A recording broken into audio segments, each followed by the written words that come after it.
Assalamu alaikum. This is me Sameer Beg. Today I am here with a new topic which is conditional probability. आज हम लोग conditional probability को discuss करेंगे। Conditional probability हमारे पास क्या होती है? The sample space for an experiment must often be changed when some additional information pertaining to the outcome of the experiment is received. हमारे पास एक एक्सपेरिमेंट के लिए सैंपल स्पेस होती है, ठीक है। वो चेंज हो जाएगी किस वक्त? जब हमें उसके आउटकम्स के बारे में कुछ मज़ीद इंफॉर्मेशन हासिल होगी, तो वो हमारे पास सैंपल स्पेस चेंज हो जाएगी। The effect of such information is to reduce the sample space by excluding some outcomes as being impossible which before receiving the information were believed possible. तो जो अब हमें इंफॉर्मेशन हासिल होगी, इसका इफेक्ट क्या होगा कि हमारी सैंपल स्पेस जो है वो रिड्यूस हो जाएगी, क्योंकि उसमें से कुछ आउटकम्स जो हैं वो एक्सक्लूड हो जाएंगे, क्योंकि वो इम्पॉसिबल हो जाएंगे, ठीक है। जो कि इस इंफॉर्मेशन को मिलने से पहले हमारे पास वो आउटकम्स पॉसिबल थे, ठीक है, वो अब इम्पॉसिबल हो जाएंगे। The probabilities associated with such an event will reduce the sample space and is called conditional probabilities. और जो हमारे पास इस तरह के इवेंट्स होंगे जिसके अंदर हमारे पास जो सैंपल स्पेस है वो रिड्यूस हुई होगी, इसकी जब हम प्रोबेबिलिटी फाइंड करेंगे तो वो हमारे पास कंडीशनल प्रोबेबिलिटीज कहलाएंगी, ठीक है। अब नेक्स्ट इसको एग्जाम्पल के थ्रू भी इलस्ट्रेट कर लेते हैं। The following example illustrate the concept of conditional probability. Let us consider the die throwing experiment with sample space S equals to 1, 2, 3, 4, 5, 6, ठीक है। डाई थ्रोइंग एक्सपेरिमेंट हमने लिया है और उसकी हमें पता है कि सैंपल स्पेस 6 आउटकम्स होते हैं उसके सैंपल स्पेस के अंदर 1, 2, 3, 4, 5, 6. Suppose we wish to know the probability of the outcome that the die shows 6, say event A. अब हम किसकी प्रोबेबिलिटी फाइंड करना चाह रहे हैं? दैट डाई शोज 6, ठीक है। हम प्रोबेबिलिटी फाइंड करना चाह रहे हैं कि डाई में 6 आता है, तो इसको हम क्या कह देते हैं? Event A. If before seeing the outcome we are told that the die shows an even number of dots, ठीक है। अब वो कह रहा है कि हमें मजीद क्या बताया गया है कि die shows an even number, ठीक है। पहले उसने कहा कि डाई शोज 6 और फिर उसने क्या कहा कि die shows an even number. तो इवन नंबर के आने को हम जो है वो इवेंट बी कह देते हैं। Then information that the die shows an even number excludes the outcomes 1, 3, 5। अब जब हमें ये कहा गया है कि डाई इवन नंबर शो करेगा, तो इसका मतलब है कि डाई ओड नंबर शो नहीं करेगा, ओड नंबर उसमें से एक्सक्लूड हो जाएंगे। And thereby reduces sample space to the sample space that consist of 3 outcomes. और अब जो हमारे जो सैंपल स्पेस है वो रिड्यूस हो गई है, ठीक है। उसमें से हमने जो 3 आउटकम्स जो हैं वो एक्सक्लूड हो गए हैं, ओड वाले, और जो हम इंक्लूड कर रहे हैं वो हमारे पास आउटकम्स हैं 3। वो कौन कौन से हैं? 2, 4, 6, ठीक है। अब जो रिड्यूस सैंपल स्पेस है वो हमारे पास है B equals to 2, 4, 6। The desired probability in reduced sample space B equals to 1/3. We called 1/3 as the conditional probability of event A because it is computed under the condition that the die has shown an even number of dots. अब हमारे पास जो sample space है वो reduce होगी। पहले हमारी sample space के अंदर कितने पॉइंट्स थे? 6, लेकिन अब हमारी सैंपल स्पेस के अंदर कितने पॉइंट्स रह गए हैं? 3, ठीक है। तो हमें प्रोबेबिलिटी किसकी फाइंड करनी थी? डाई शो 6 भी इवन नंबर है, ठीक है। तो 3 इवन नंबर्स में से जब एक इवन नंबर सिलेक्ट हो गया तो प्रोबेबिलिटी हमारे पास क्या होगी? Probability die show 6 given that die shows even number, तो ये हमारे पास हो जाएगी इक्वल्स टू 1/3, ठीक है। ये हमारे पास इस एक्सपेरिमेंट के लिए कंडीशनल प्रोबेबिलिटी फाइंड होकर आ गई है, जो है 1/3। नेक्स्ट हमें ये बताया जा रहा है if A and B are two events in a sample space and if B is not equals to 0 then the conditional probability of event A given that event B has already occurred written as probability of A given B। ठीक है, पहले हमने पिछले example में भी देखा है कि हमने जो फर्स्ट हमें इवेंट हमें दिया गया था उसमें कहा था कि डाई शो 6, तो उसके अंदर हमने उसको इवेंट ए लिया था। ठीक है, और जब हमें एडिशनल इंफॉर्मेशन दी गई थी तो उसको हमने इवेंट बी लिया था। ठीक है, तो उसमें हमने probability of A given that B, इसको इस तरह से हम डिनोट करते हैं। और ये किसके इक्वल होता है? Probability of A intersection B divided by probability of B.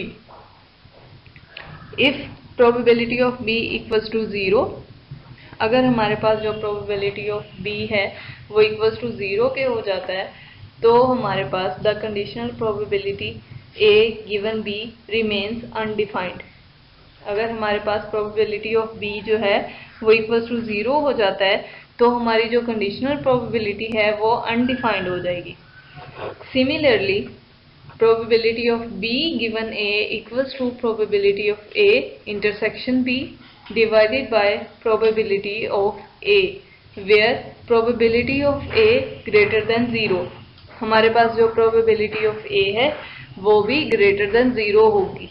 अगर वो हमारे पास इक्वल्स टू 0 हो जाती है तो हमारे पास प्रोबेबिलिटी ऑफ बी गिवन ए जो है वो अनडिफाइंड हो जाएगी।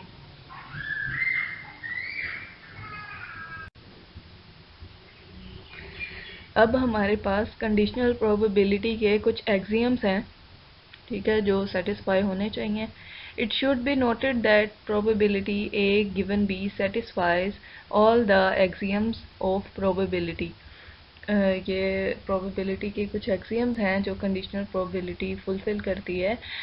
इसके अंदर हमारे पास first axiom है probability of A given B less than equals to 1 and greater than equals to 0। ठीक है, कि जो हमारे पास ये probability of A given B है ये 0 के ग्रेटर या इक्वल होगी और 1 से लेस या इक्वल होगी। ठीक है, आपको पता है कि प्रोबेबिलिटी की जो रेंज है वो 0 to 1 होती है। ठीक है, तो ये जो हमारे पास conditional probability A given B है ये भी 0 और 1 के बिटवीन में लाई करेगा। सेकंड हमारे पास एक्सियम है probability of S given B equals to 1। ठीक है, अब हमारे पास इसको देख लेते हैं ये कैसे 1 के इक्वल आता है। जो S इंटरसेक्शन B है ये हमारे पास इक्वल्स टू होता है B के। ठीक है, तो इसको हम यहाँ पर कंडीशनल प्रोबेबिलिटी के फार्मूला के अंदर अप्लाई करते हैं। Probability of S given B equals to probability of S intersection B divided by probability of B। ठीक है, तो probability of S intersection B हमने देखा कि ये प्रोबेबिलिटी ऑफ B के इक्वल है, तो probability of B probability of B से कट जाएगा और ये हमारे पास इक्वल आ जाएगा 1 के। ठीक है, और इसका थर्ड एक्सियम हमारे पास है probability of A1 union A2 given B। ये हमारे पास किसके इक्वल है?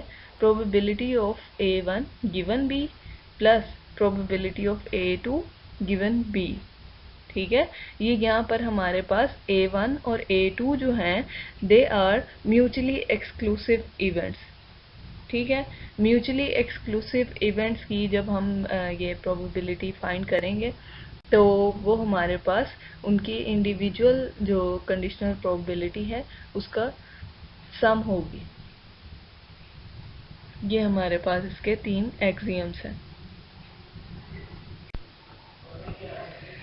हमारे पास एग्जाम्पल फर्स्ट है 2 coins are tossed. What is the conditional probability that 2 heads result given that there is at least 1 head? हमारे पास 2 कॉइन्स हैं जिनको टॉस किया गया है और हमें कंडीशनल प्रोबेबिलिटी फाइंड करनी है 2 हेड्स की, given that there is at least 1 head. और हमें कंडीशन क्या गिवन है कि there is at least one head. तो इसका सॉल्यूशन देखते हैं। सैंपल स्पेस हमें पता है कि इस एक्सपेरिमेंट के लिए क्या होगी, क्योंकि दो कॉइन्स हैं और दो कॉइन्स के लिए सैंपल स्पेस हमारे पास 4 आउटकम्स होते हैं उसमें, ठीक है। पहला आउटकम हमारे पास सैंपल स्पेस में है हेड हेड, सेकंड हमारे पास होगा हेड टेल, थर्ड है tail head, and then last is tail tail. Let A represent the event that two heads appear। हम A को जो हमारे पास A है इवेंट, इसको हम किससे डिनोट करते हैं कि ये टू हेड्स अपीयर को डिनोट कर रहा है ये event. And B the event that at least one head appear, और B जो हमारे पास इवेंट है वो क्या शो कर रहा है, एटलीस्ट वन हेड अपीयर, ठीक है। तो ए में जो आउटकम होंगे वो सिर्फ एक ही आउटकम होगा, हेड हेड, ठीक है। और जो बी है उसके अंदर, बी जो इवेंट है उसके अंदर जो आउटकम्स होंगे वो हमारे पास 3 होंगे, ठीक है। Head head, head tail, tail head, क्योंकि वो है हमारे पास एटलीस्ट वन हेड, तो इसके अंदर ये 3 आउटकम्स हो जाएंगे। एंड ए इंटरसेक्शन बी, जो इनमें कॉमन होंगे आउटकम्स, वो इन दोनों इवेंट्स के अंदर कॉमन जो आउटकम है वो है हेड हेड, ठीक है, जो कि इवेंट ए में भी आ रहा है और जो इवेंट बी में भी आ रहा है, ठीक है।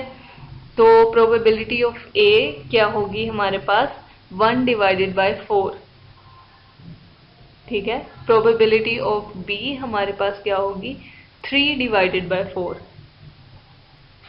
And probability of A intersection B हमारे पास क्या होगी 1 डिवाइडेड बाय 4, क्योंकि हमारे पास जो ए इंटरसेक्शन बी के आउटकम है वो एक ही आउटकम है, तो इसका मतलब है कि 1 डिवाइडेड बाय टोटल आउटकम हमारे पास कितने हैं 4, जो कि सैंपल स्पेस में हमारे पास टोटल आउटकम्स है, ठीक है। इसीलिए probability of A intersection B जो है वो 1 डिवाइडेड बाय 4 है, प्रोबेबिलिटी ऑफ बी जो है वो 3 डिवाइडेड बाय 4 है, और प्रोबेबिलिटी ऑफ ए जो है वो क्योंकि उसका एक आउटकम है और इसलिए जो हमारे पास possible outcome divided by total outcomes, ठीक है। तो टोटल आउटकम्स हमारे पास 4 थे, इसलिए ये 1/4 आ गया। तो अब हमारे पास जो प्रोबेबिलिटी फाइंड होकर आएगी वो है probability of A given B.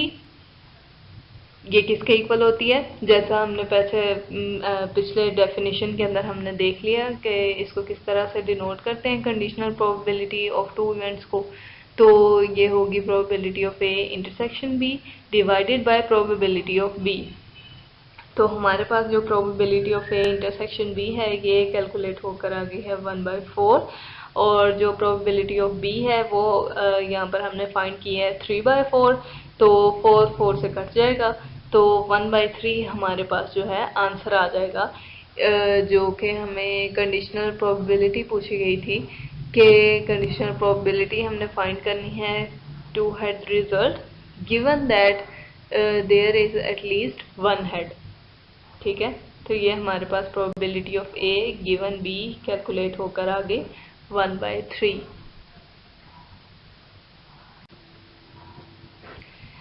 Second example है, a man throws 2 fair dice, what is the probability that sum of 2 dice will be 7 given that first है sum is odd, सेकंड है sum is greater than 6, third है 2 dice had the same outcome। हमारे पास 2 dice हैं जिनको throw किया जा रहा है और प्रोबेबिलिटी हमें किसकी फाइंड करनी है, sum of 2 dice will be 7 given that first condition हमें क्या दी हुई है, सम इज ओड, ठीक है।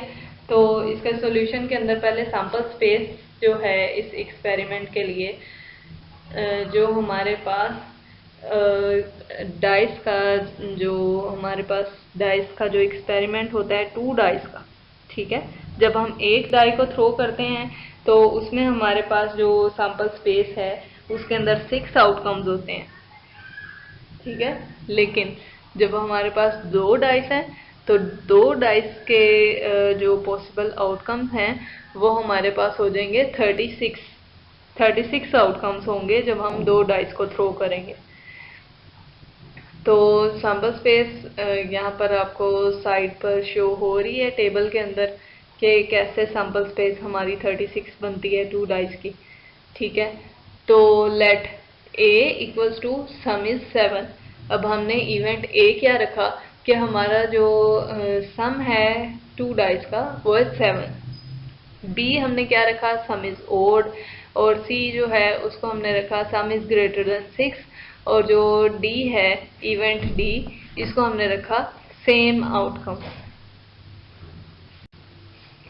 तो वही अभी पिछली एग्जांपल ही कंटिन्यू है आगे भी कि हमारे पास जो A है इवेंट A, इसके अंदर हमारे पास जो हमें कहा गया है एग्जांपल के अंदर कि इवेंट A जिसको हमने रखा कि सम इज 7।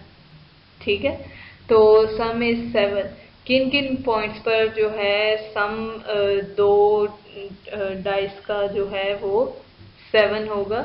वो इस तरह होगा कि अगर पहले डाइस पे जो है वो 1 आ जाए और सेकंड डाइस पर 6 आ जाए। ठीक है, इस तरह 1 6 एक आउटकम हो गया। और जब एक डाई पर 2 आए और दूसरे डाई पर 5 आए, ठीक है, तो 5 + 2 7 आया, ये हमारे पास सेकंड आउटकम हो गया। इसी तरह अब हमने थर्ड आउटकम देखा कि किसके अंदर हमारे पास सम जो है किन पॉइंट्स पर 7 आ रहा है, तो वो है 3। अगर एक डाइस के ऊपर 3 आए और सेकंड डाइस के ऊपर 4 आए, ठीक है, तो 3 + 4 = 7। इस तरह हमने जिन जिन पॉइंट्स पे हमारा जो है सम ऑफ डॉट्स 7 आएगा वो वाले हमने आउटकम्स इस हमारा जो इवेंट A है इसके अंदर हमारे वो वाले पॉइंट्स आ जाएंगे। ठीक है, अब हमारा जो इवेंट B है इसके अंदर हमारे पास क्या है कि द सम इज ओड। तो हमारा जो 2 डाइस पर जो हमारे पॉइंट्स होंगे सम ऑफ डॉट्स जो है वो हमारा आना चाहिए सम इज ओड, कि हमारा जो सम है ओड आना चाहिए। और ओड किस सूरत में आ सकता है कि अगर हमारा फर्स्ट जो डाई है उसके ऊपर 1 आ जाए और जो सेकंड डाई है उसके ऊपर हमारा 2 आ जाए। ठीक है, तो 1 + 2 ये = 3 है। इसी तरह 1 + 4 = 5 है, ये सेकेंड आउटकम हो गया। 1 + 6 = 7 बनता है, तो इसलिए ये हमारा थर्ड आउटकम हो गया। इसी तरह हम सारे पॉइंट्स को देखते जाएंगे सैम्पल स्पेस में कि किन किन पॉइंट्स पर जो है वो हमारा सम ओड आ रहा है। ठीक है, इसी तरह इवेंट C के लिए फाइंड करेंगे और D के लिए फाइंड करेंगे, फिर इनका इंटरसेक्शन फाइंड करेंगे कंडीशनल प्रोबेबिलिटी फाइंड करने के लिए। A इंटरसेक्शन B क्या होगा कि जो कॉमन पॉइंट्स होंगे वो वाले पॉइंट्स जो A में भी होंगे, इवेंट A में भी होंगे और इवेंट B में भी होंगे। ठीक है, और वो कौन कौन से आउटकम्स हैं। फर्स्ट है 1 6। ठीक है, ये आप देख सकते हैं कि इवेंट A के अंदर भी 1 6 आ रहा है और इवेंट B के अंदर भी 1 6 आ रहा है। ठीक है, इसलिए ये हमारा फर्स्ट पॉइंट हो गया। इसी तरह जो हमारे कॉमन पॉइंट्स आते जाएंगे उनको हम यहाँ लिखते जाएंगे। इसी तरह A इंटरसेक्शन C फाइंड किया। A इंटरसेक्शन D जो है वो हमारे पास नल आ रहा है क्योंकि ये इनमें कोई भी कॉमन पॉइंट नहीं है। तो प्रोबेबिलिटी ऑफ A हमारे पास क्या हुई कि इवेंट A के जितने पॉसिबल आउटकम्स हैं डिवाइडेड बाय टोटल आउटकम्स, ठीक है, of 2 dice, total outcomes of 2 dice. तो 6 / 36 probability of A। Probability of B में कितने हमारे पॉइंट्स हैं 18। B के आउटकम के अंदर हमारे पास पॉइंट्स है 18, तो 18 / 36। इसी तरह हमारे पास प्रोबेबिलिटी ऑफ C आई 21/36 और प्रोबेबिलिटी ऑफ D जो है वो हमारे पास है 6 / 36। इसी तरह हमने probability of A intersection B भी फाइंड किया 6/36 और probability of A intersection C find किया, 6/36 आ रहा है वो हमारे पास, और probability of A intersection D जो है वो हमारे पास 0 आ रहा है। By using the definition of conditional probability we get conditional probability की अब हमने जो डेफिनेशन है उसको हमने यहाँ पर यूज़ करना है। तो हमारे पास जो probability of A given B जो है हमारे पास के ए इवेंट था कि सम इज 7, गिवन दैट के अंदर फर्स्ट कंडीशन हमारे पास क्या थी, सम इज ओड। ठीक है, सम इज ओड को हमने इवेंट बी से डिनोट किया है, तो probability of A given B equals to probability of A intersection B divided by probability of B. तो हमारे पास जो ये probability of A intersection B है वो हमारे पास 6/36 है, इसको हमने डिवाइड किया प्रोबेबिलिटी ऑफ बी से जो कि है 18/36।